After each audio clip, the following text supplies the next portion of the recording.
on the radar producers. Yo, Frankie motherfucking P, what's up, bro? Yeah, what it do? What it do, P?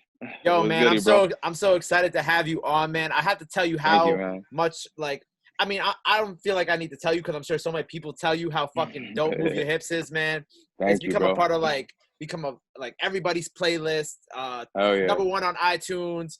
It Yep. charted top 20 on Billboard. Am I correct there? Yep.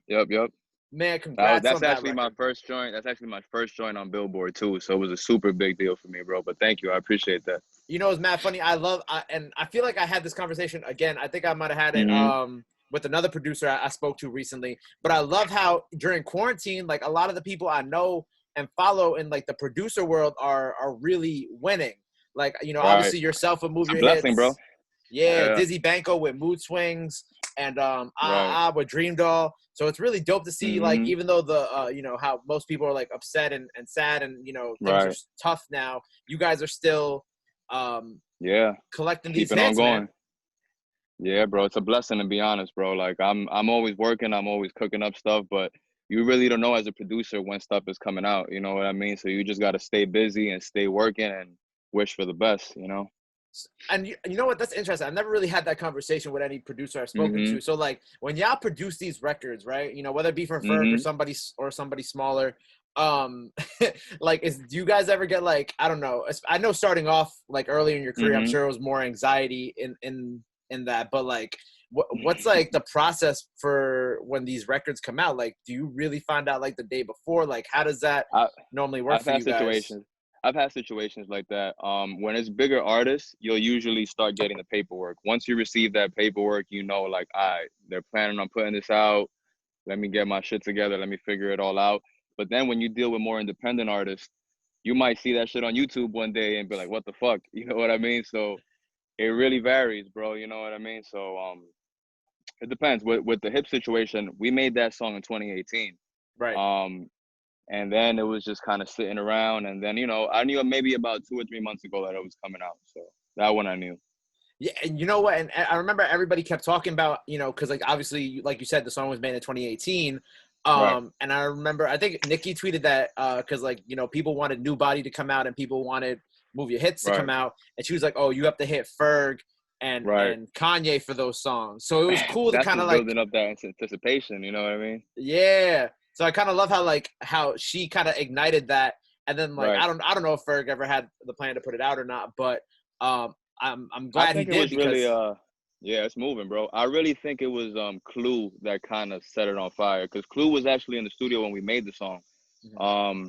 And then he put a snippet up on his live, and that's kind of what had the barbs going crazy. And now that they had an actual piece of the song, now it was like the people wanted it, you know what I mean? So, you know, big shout out to Clue for that because he was definitely up in there early. And you've been working with Ferg since like Still Striving. For sure. How like, you know, I want to talk a little bit about the earlier times in your career, but since we're here about Move Your Hips and all that, how did this like, you know, relationship between you and Ferg kind of come about? Because I feel like I see you and Tweak Tune as like his two like main people that shout out to Tweak. Yeah, he goes to for these records. So how did y'all kind of like first connect and work on Still Striving to now?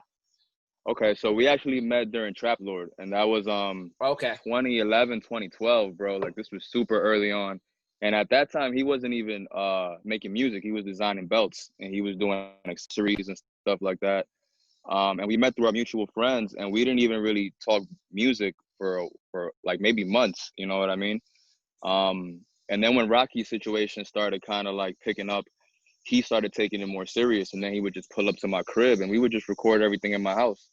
And then that organically just snowballed and those songs became what is Trap Lord now. But it was super organic, bro. Like, you know, you really can't plan shit like that. That's just the universe gonna do what it's gonna do, you know? That's kind of dope that you've been there since like the beginning of his career, bro. and you've been there since Trap Lord and all that, and you produce all these hits with him. For sure. And like obviously, I'm sure that's opened like plenty of doors to, you know, working with Rocky and other people. For sure, bro. That's really like what started my career professionally. Like before then, I had songs on the radio. I was cutting through, but it was still local stuff, you know. So once Trap Lord came out, that really like solidified me. Like, okay, this guy's, you know, he's something to be dealt with. And then it's just kind of naturally, you know, I've always also done outside stuff besides Ferg. So I just try to stay as busy as possible just to stay in people's face, you know, because like it's really hard to brand yourself as a producer, you know what I mean? Like you have to like really be consistent.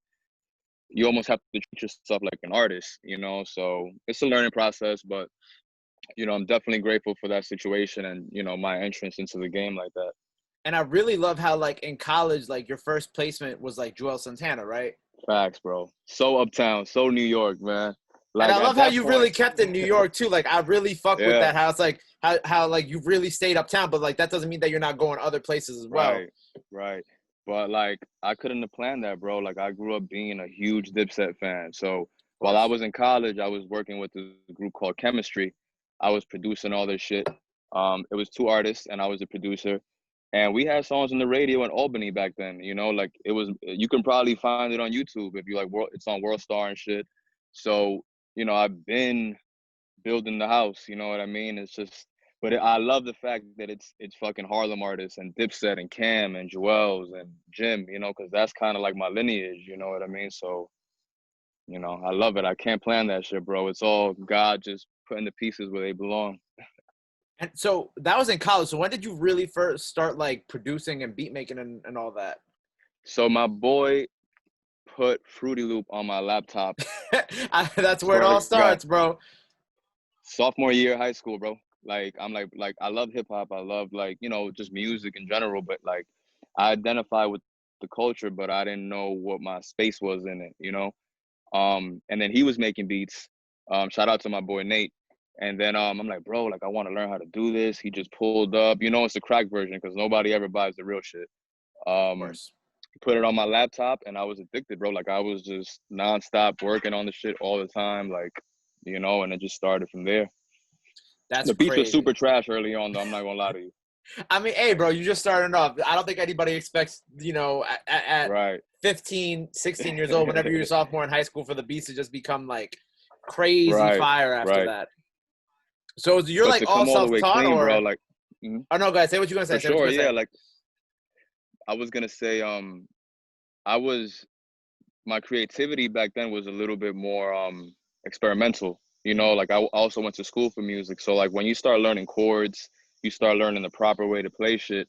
It almost kind of takes away from your fuck it attitude to just do whatever. You know what I mean? So you know, I'm happy that I also learned like, you know, progressions and the correct way to do it. But if you're an up and coming producer, do whatever feels right to you, bro. Like don't worry about what other people are doing. Like create your own sound and then people will come to you, you know? I love that. And so I was also saying you're all self-taught, right? For the most part, yeah. I took some piano classes back in the day. I took some guitar classes. But for the most part, yeah, self-taught. And you've been working with like everybody out here, because I even saw, you know, I was one of Deli's first interviews, and obviously I know you did the Medusa beat for him. So I thought, so you in tune, bro. Yeah, of course I'm in tune, bro. You gotta be in tune. Deli's next, bro. Yeah, and I didn't even realize it was you on the Medusa beat at first, and then like I was just I was scrolling through his social media and your social media one day, and then I put 2 and 2 together. I was like, oh shit, I didn't realize that was him. So I think that's really cool how, you know, of course you're working with, you know, City Girls, Rocky, Ferg, but like you're also still like in tune with like, you know, the young people up in Harlem. And I'm gonna be all the way honest, bro. Like the music I'm doing with Deli is what's exciting me the most at the moment, you know, because me and Deli, like this, the most recent stuff. Like I said, Hips came out in 2018. Deli stuff is stuff that I made maybe like 2 or 3 months ago. So that's more like true to my sound, you know what I mean? But what we have in store is crazy, bro.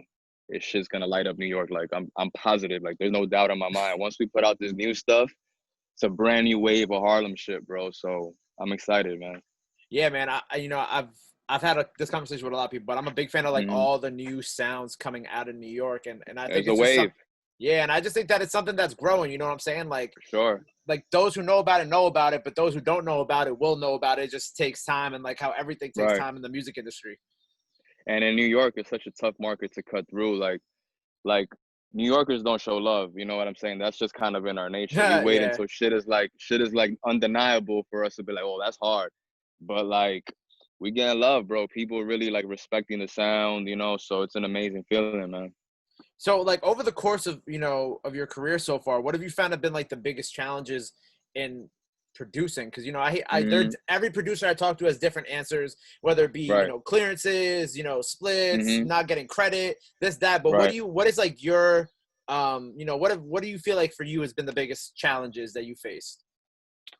I think it's kind of a communication thing between artists and producers. Like if that level, like for example, Ferg and I, we're constantly talking, we're constantly updating each other on what's going on, but that's because we have a relationship. It's not always like that. But if you're able, as a producer, if you're able to get in the room with the artist and really just vibe and see what they're going through, and like all of that shit matters, you know what I'm saying? Like I might send you 10 hard beats and you might have just broke up with your girl. You ain't trying to hear that shit, you know? So all that stuff matters. So at first it was like proving to these people that I can get in the room with them and I belong in the room, you know what I mean? And, you know, that comes with years, that comes with experience, that comes with some credits, you know, people have to trust you. But once those barriers are kind of broken down, then you know, it becomes a little bit easier to navigate in this. But I've definitely had my situations with legal issues, contracts, people taking beats, like all that, bro. That's part of the process, you know? It's mad funny that we're having this conversation because I was just watching the little Dickie show on FX, Dave, and great show. Love that shit. Amazing, man. And you know his best friend who's played by Taco Gator, right? Yeah. Oh no, not Gator. Okay, The the producer friend. Yeah. I loved that episode. Yeah, I loved how they touched on like producer stuff. I like literally binge watched the entire show last night, bro. No funny shit. Like 10 episodes, bro. 5 hours last night. Dope as fuck, right? Dope as fuck. And I loved how he pulled up the SoundCloud song and the dude was like, this is my motherfucking beat. And then like the dude later on kept posting that he got a new song out and how hard it is. Facts, like deal with it. And that's then like real shit. And I was like, and that's why I was so excited to talk to you today about it. Cause I'm like, yo, I wonder if he's ever been through shit just like this. And you got to be in it. If you're in it, you can relate. Or if you're kind of on the come up, you'll relate. So it'll kind of stick with you. But that's real shit, bro. That's part of the process, man. And you can't get mad, bro. Like it's no one's job to show you the ropes, you know, like you just have to really keep your eyes open and learn as you go. So what show do you fuck with more? Little Dickie or Atlanta? Oh, okay. I'm going to say Little Dickie, but here's why. Because Atlanta, for me, the first season was tough. Dope as fuck. Like, I love what they did with it. I love, like, how it was real, like, yo, Paperboy ain't nobody. He just got, like, a hit song. He just got, like, a viral song out, and that's it. But then they never, like, season 1 had, like, a very linear plot, and then season 2 just, like, completely, like, just went somewhere. Bro. Like, every episode, like, and I get it because, you know, Childish Gambino's Childish Gambino, and everything he does is, like, introspective, and there was, like, more – it was more about becoming like a social commentary than being like a TV show with a plot structure. But I feel like what Lil Dickie did was both and better because like he's gonna have a run, bro. That show is amazing. They're gonna have a run. Because even the fact that the last episode of the show is like the first 6 minutes is like his music video for that jail song, and then they wouldn't let him finish it, but like the end of it was really cool, and like you know then it ended with him on the Breakfast Club. Like I felt that was more of a true to form like come up story, just told a little bit quicker. But that's why I like Dave better, just because I feel like Dave is more, as someone in the music industry and yourself as someone in the music industry, despite you know me being in radio and digital media and you being a producer, we can all relate. Yeah, facts, bro, facts. You could all relate to like the different things that he went through. But yeah, I really fuck with Dave. I got a little off track with what I was gonna say next. So who like okay, obviously I feel like I know what the answer to this is gonna be, but like who has been like your favorite person to like work with, like producing wise? Like who do you feel like you I don't know, like you could say like you could say Ferg, you could say Dipset. I'll give you a few. My favorite person to work with. I mean, it has to be Ferg because I definitely like I've been in the rooms with him as you know the most times out of anyone. But Rocky has great energy too, bro. Every time I see Rocky, it's always love, it's always positive energy. We have a lot of songs in the stash, and you know, I always learn something when I'm in the room with Rocky. It might not even be music shit; it might just be life shit, you know. So, definitely Rocky. And who else, man? Who's my favorite person? When me and Tweet get in the room on some producer shit, Like that's all fun too. It's fun with Delhi as well. Like we just be wilding out. We be in the crib. We Of be in the course. studio. Like wherever it happens, it happens. So yeah, bro. It's His just release party was fun as fuck. You was out there? Yeah, I was there. I was there. SOBs? Yep, I was there, and then I went to Little Shit went Goddard's up. right after. I went from one crazy party to Fire. another that night. It was a good night.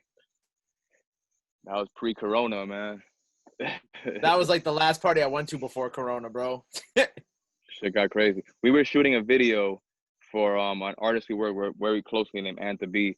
We were shooting her video right before everything shut down, bro. And like the day, it's on my Instagram. The day when everything really shut down, the next day, like no stores opened, like everything closed, and like it was like March 13th, March 14th is when like they really shut down the city. Yep. That's crazy. Yep. So, since we're on this topic of like people from New York, who are like some people or artists or whoever from the city that you really kind of want to like tap in with, in 2020 or 2021? I got my ears open, bro. I've been doing a lot of work with Slater, signing Cinematic. And I interviewed Slater a few months ago too. Day. Dope. Yeah, bro. Slater got it, bro. And then the funny thing is that Slater and I have been working together for 5+ years, you know? Like we have records before. But I'm happy to see that people are like finally giving him his flowers because homie's been on it for a long time, bro, and he deserves it. So definitely Slater. I love what's going on with drill. Like I've been doing drill beats too. It just nothing has landed yet, but like I love all that wave. I love Favi. I love fucking Smooth L. Who else, bro? There's so many people bubbling in New York. Definitely Antha. That's an artist that we work with very closely under Sewer Sounds. Her project is coming out soon, and I've done a couple records on her project. Who else? To be honest, bro. Like if you move into New York and you have a true sound and you're an authentic artist, like I want to work, you know, like I don't really care if you're up here, down there, like I'm just all for the good music, bro. So now, have you done a lot of Spanish records? Because of course, being Dominican, I gotta ask you, like, have you? Because I don't know, maybe I just didn't see any of your Spanish records, but I want to know if you've done some Spanish joints that maybe I haven't seen. There's one record out by an artist named Reina called No Te Pase, and I'll send it to you afterwards. But bro, the vault, I have so many Spanish beats, bro. Like I have some stuff in the works, but I don't want to speak about it until it's like confirmed. Of course. But that's definitely something that I dabble in, you know what I mean? Like and it feels like it's all the same shit. Like you have hip hop artists hopping off reggaeton beats, you have the Spanish dudes doing Latin trap. Like that was a movement that was bubbling in the city way before Bad Bunny and all these people started really coming out. Like there was artists that were on that wave years ago, you know. So but yeah, I do a lot of Spanish stuff. I have some international stuff coming out within the next 2 or 3 months. But it's something that I'm looking to do more of, just to like really, you know, because that's part of me as well. Like I'll go and I'll sample some like Spanish stuff and no one will even know where the inspiration comes from, you know. So definitely something I'm tapping into more. Damn, man, yo, I'm really excited for it because whenever I talk to, you know, a Spanish producer who you know is primarily does hip hop, I'm always and they're talking to me about doing more Spanish music. I'm always excited for that because I feel like, you know, while we're Hispanic and we're in the hip hop industry, that doesn't mean that we don't also like, you know, we don't like you know, talking about Spanish music, making Spanish music, et cetera, et cetera. And I had like this conversation. And that's what the ladies like, man. That's what the ladies like. That's where the money's at, bro. Of course, bro. And you from Uptown, so it's like. Right. And that mixture of like being Hispanic, growing up in hip hop, having the influences that we have, it's just like a brand new mixture of shit. You know what I'm saying? Like it's a sound that really hasn't been tapped into. So it's exciting, bro. I wanna meet more like Latin artists that are on that wave and just create, you know what I mean? Yeah, man. Yeah. Well, man, I'm looking forward to whatever this is that you're talking about because I know you got to keep everything top secret until it happens, but I'm sure whatever it is definitely gonna shake the table.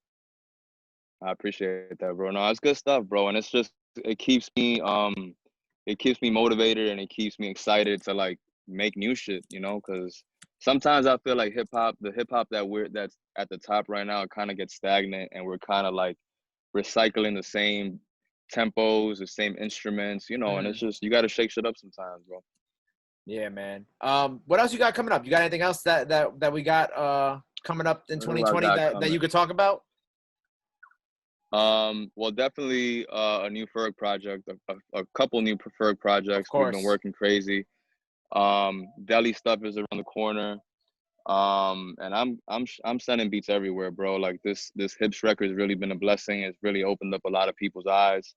And I'm just working, bro. I'm just sending stuff all over the place. Once Corona, quiets down, I want to get back in the stew with people and just continue the momentum, bro. Like it's crazy how I caught the most momentum during these times. You know what I mean? Like, and I'm just grateful that I'm able to continue to pay the bills and keep doing what I love. You know what I mean? So.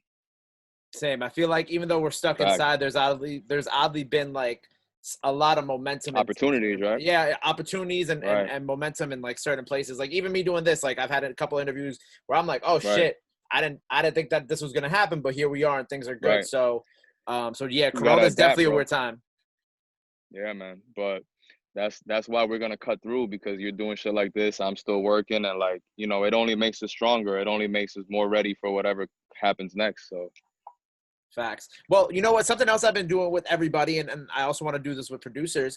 I've been asking people to send a message to anybody watching this, whether it be people, your fans, whether it be artists, other producers who might be struggling during these times, or who might be just dealing with some stuff because of Corona. What would like your message be to them who's watching this?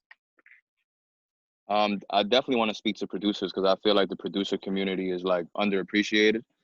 And it's really for producers, man. Just like hold your head up high, bro. Like you bring so much to the table. Producers, without a beat, there's nothing, dogs. Real talk. Like we know, like dudes rap, but like what really moves people is the music and the energy. So when you go into these rooms and when you're dealing with different artists and when you're dealing with business people, hold your head up high, because you're important and you create the wave. So.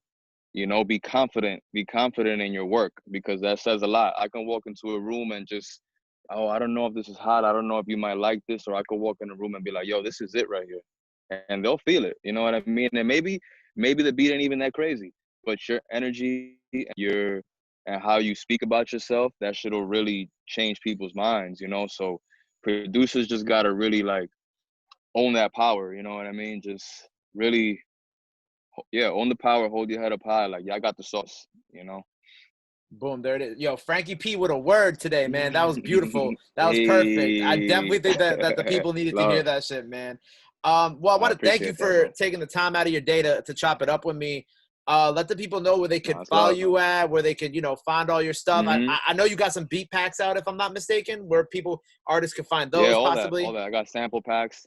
For sure. My social, I really be on Instagram, is uptown Frankie P. And then my website, frankiepmusic.com. So everything you need to know about me, placements, if you need pictures, if you need to see the videos I've done, the songs I've done, it's all on my site. And then my Instagram. I don't really be on Twitter like that. I'm not really a tech social media. Like, bro, real talk, it's my first time on Zoom. I'm going to be completely honest with you. Oh, for real? It's not too bad. You get used to it after a while. Bro. Yeah, it's not too bad. But yeah, definitely on Instagram, Uptown Frankie P, and then frankiepmusic.com.